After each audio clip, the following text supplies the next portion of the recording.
Hello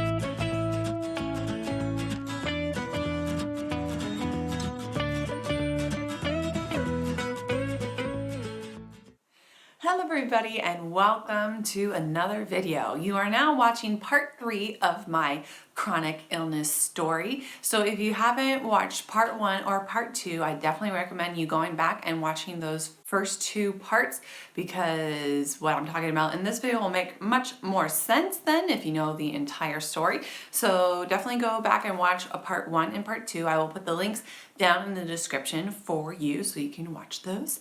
And if you already watched those already, well done. I am so happy that you watched my videos, first of all. And second of all, you can continue on and watch this part 3. So yeah, as I said in my first video and my second video, I will put it here once again. I do have memory loss. Since I've been chronically ill for so long, that messes with your brain, whatever. So my memory is not so great, and so I will try my best to accurately convey the story. Some specific details might be a little off. I will get the general idea, but this video should be much better because we're talking more about recent events, so most of it will be talking about like within the last 4 or 3 years that we're talking about here. So yeah, so just to review, just to recap really quickly, I first got sick in 2010 when I was a freshman in college. I was re-diagnosed in 2014 soon after I graduated from college, and I've been doing Lyme disease treatment for 6 years now. I talked a little bit in the last video about what we did for my treatment. I started with the conventional treatment, and the conventional treatment for Lyme disease is antibiotics, and so I started with the antibiotics, but I moved to a holistic treatment after the antibiotics started making me very sick. It practically destroyed my digestive system. I couldn't eat anything. I was very nauseous all the time, probably throwing up. And so we moved to a more holistic treatment so I wouldn't have to deal with those side effects. And so when you're being treated for Lyme disease, this is, I don't know if every Lyme disease specialist is like this, but this is specific, definitely specific to my doctor.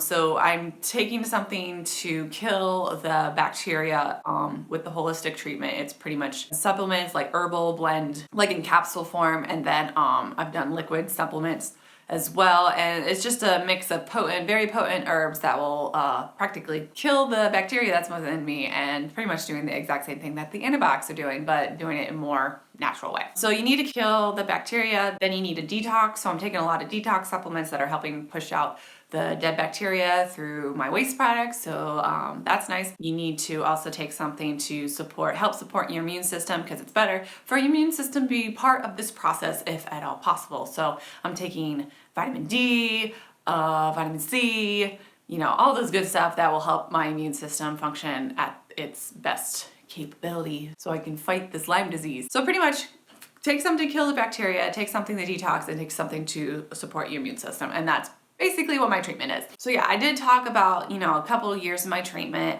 and how things started to get better after a couple of years, but I didn't talk about a important aspect about treatment. And if you're dealing with Lyme disease, you'll probably know what this is. Herxine, that's what the term is called. Herxine is a something that your body does, or the bacteria does, whatever. It's a process that happens when you start treating the bacteria that is causing your Lyme disease and or the co-infections. It was discovered by a guy. I'll put the name on the screen.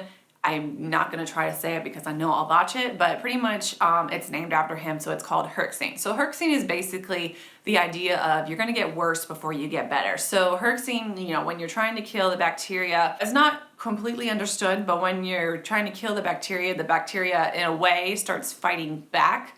And so your symptoms will get worse as the bacteria is dying off. So that is why it's really, really crucial to detox that stuff out really, really quickly so it's not bothering you anymore. And so that is pretty much what's called Herxine, and Herxine can happen in many different ways. And so for me, pretty much Herxine, my pain got worse, my fatigue got worse. You know, it's almost like, you know, you're feeling down, really down. If you're dealing with mental symptoms when you have Lyme disease, those mental symptoms could get worse as well. So pretty much there will be a worsening of your symptoms as you're treating it and get better. So the idea is that you're gonna herx for a little bit, but it will get better, like the herxing will wear off and you will get better as, you know, the bacteria is killed and removed from your system. Herxing can happen differently for different people. Some people have a very severe herxing problem. And so for those people, they need to make sure their treatment is not too harsh, and so they're not having a severe herx. I've never had that problem. And then there's some people that don't herx at all. So it really depends. But for me, I did herx, but it was like rather moderate to slight. So I got more pain and was more tired. It was mainly fatigue that was my issue. So just really, really tired, but it's manageable. You know, I was dealing with those symptoms with me being sick anyway. So just a slight worsening of them was not bad at all. My mental symptoms did also get worse. I will talk a little bit about that more later. So if you hear the term herxing when it comes to Lyme disease, that's pretty much what it is. You're going to get worse before you get better. If you want to know more about the specifics of it, definitely look it up. So yeah, I started this treatment in 2014, 2015. And within a couple years, my symptoms were getting much, much better. The first symptom was the chronic pain disappeared, but then my chronic fatigue and my mental symptoms also started improving. I had a lot more energy. I was a lot more involved in the household.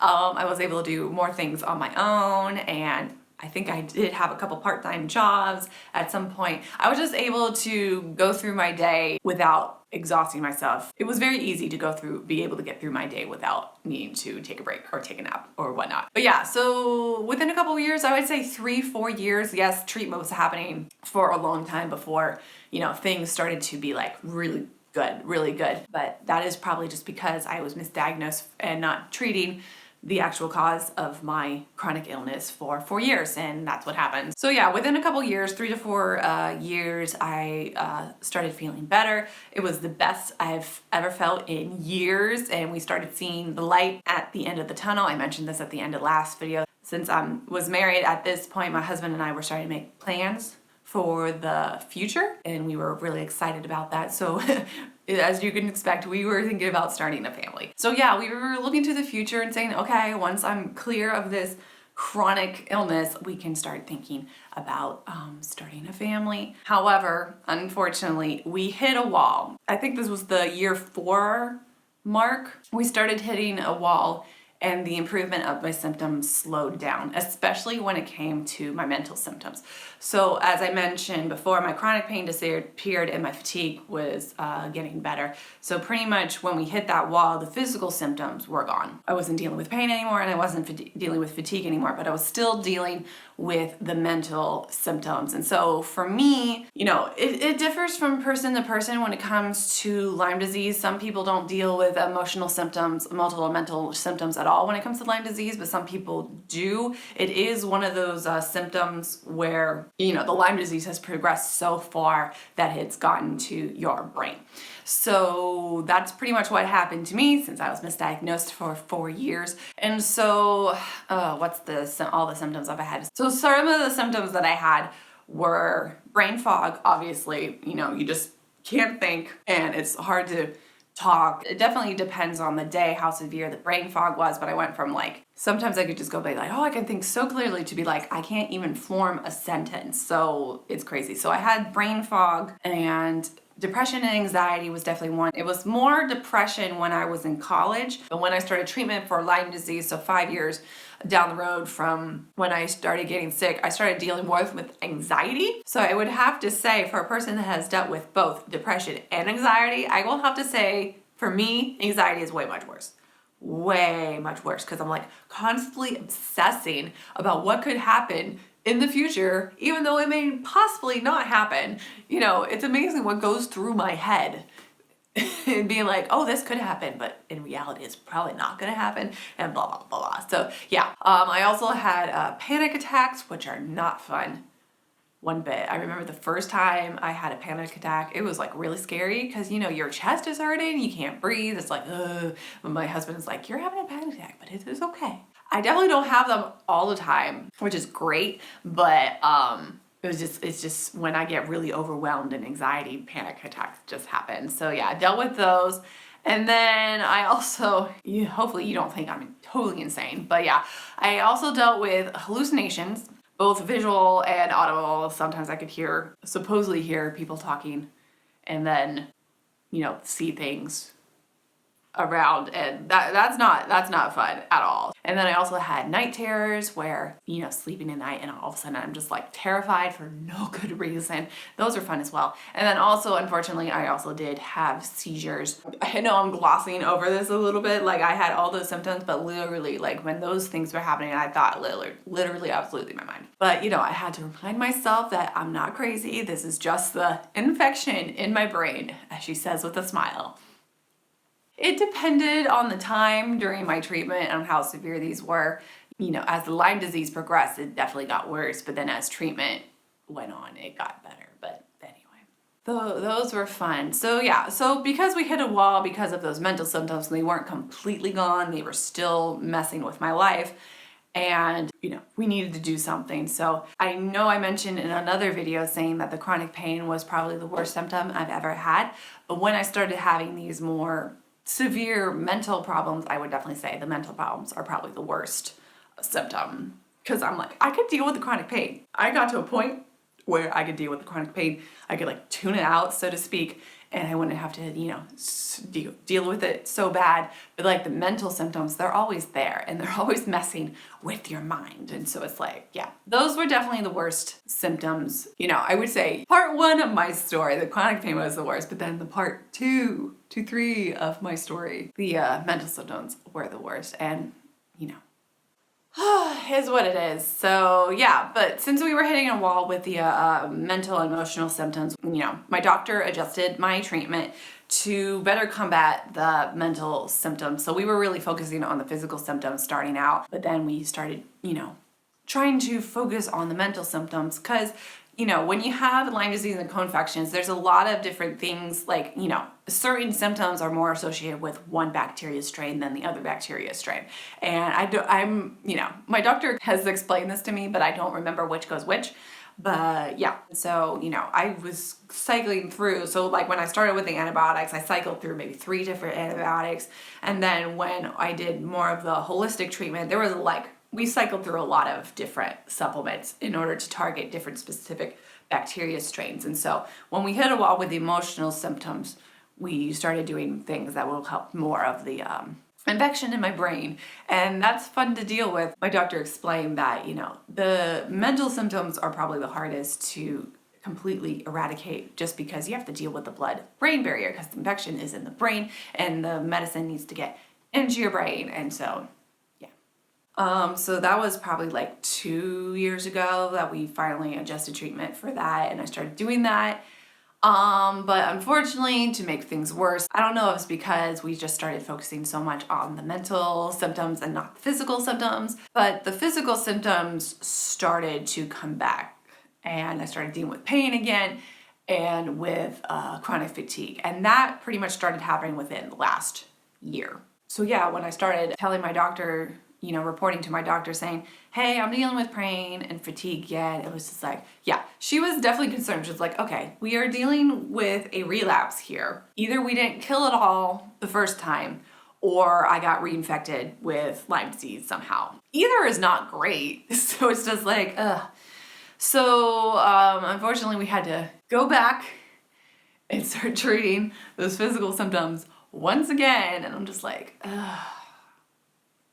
So it's just like we hit the wall when it came to the emotional symptoms, and then we started dealing with the relapse of the symptoms, and it was just like, oh, it was like really, really frustrating because we started seeing the end of the tunnel, and it was like, come on, let me live my life and get better, and then things just started going backwards. So as you can imagine, I'm kind of defeated at this moment because, you know, you go from not knowing what you have to being diagnosed with something that is not curable. Then you get the glimmer of hope saying, oh, you can be cured.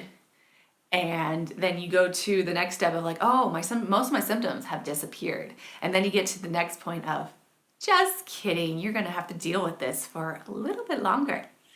And I'm like, thank you very much. Anyway, so I say that with a smile on my face, but you know, you gotta be positive. So yeah, I'm a bit defeated because it's just like we were starting to make plans for the future and now those plans are on hold indefinitely. So I'm supposedly in a relapse now, And I have to say here, with Lyme disease, there's always a danger of relapsing. In fact, when you are cured from Lyme disease, they say that you're in remission and not cured. It's kind of like cancer. In order to be considered in remission or cured, so to speak, you got to kill all the bacteria that are causing your symptoms in your body, and they need to be killed off so they don't grow back. So everything needs to be killed. So if you don't get everything, the bacteria can, after some time, the bacteria can grow in number to the point where they're causing your symptoms again. So, when we were focusing more on my mental symptoms, probably the bacteria that was causing my physical symptoms were, wasn't all killed yet, but then slowly growing in number. And then finally this year, we've reached the tipping point and I start dealing with pain and fatigue once again. And that is just the nature of things, I probably should have not been too optimistic. It's good to be optimistic, but I should probably have left that part of my brain saying, this might be a little bit longer.